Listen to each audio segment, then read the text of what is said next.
My name is Simon Werrett. I teach history in the University of Washington in the Department of History. And I trained as a historian of science, and I've been teaching history of science at Seattle for about 10 years now. And I specialise in early modern physical sciences, so physics, chemistry, astronomy. Now what I'm working on is a book on the history of recycling, what I'm calling recycling practices in science. So it's the way that natural philosophers, which is the old term for scientists, the way that they used materials, and particularly how they repaired and reused and cared for material objects in scientific spaces, so laboratories and museums and so on.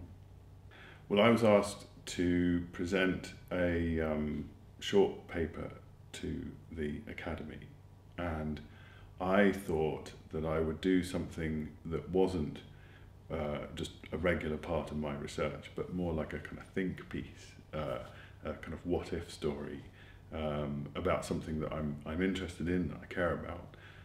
And so I presented a short paper on what I called sustainability and science, and had a very enjoyable hour talking with everybody in the Academy about that project. So the basic idea is to ask whether science as a practice is itself sustainable. So we hear lots about the way that science tells us whether other things are sustainable or not, in terms of their energy and resource use. But we don't hear so much about whether science itself is sustainable.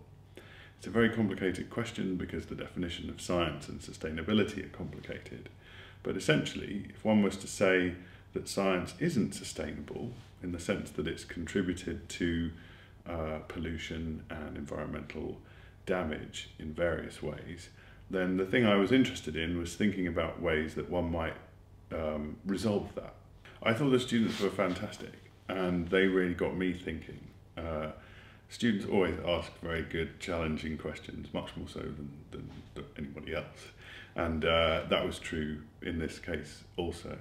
So I really had some food for thought after that session, and went back and worked on lots of areas of this argument. So, for example, one of the best things that I've heard so far about this is a question about how do you deal with the vagueness of the notion of sustainability. So, for example, you could go and measure all the energy inputs and outputs of a laboratory and say that some parts are sustainable and some parts aren't.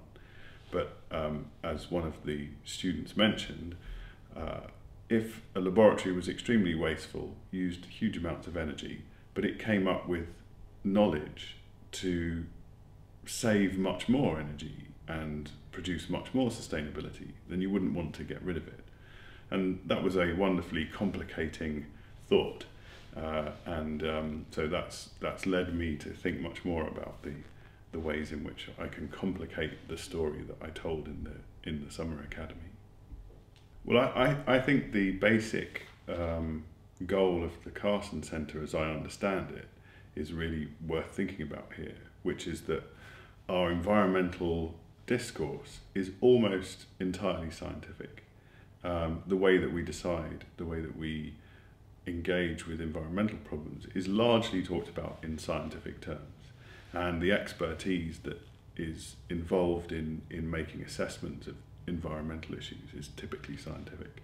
Now, that's a very good thing in lots of ways, but I think what the Carson Centre does, and what I think the Summer Academy as part of that does, is to say that there are many different perspectives that one can take on these problems, that a humanities perspective is just as important and very, very complementary to a scientific perspective, and that if you really want to get to grips with these issues, then you need to use both perspectives.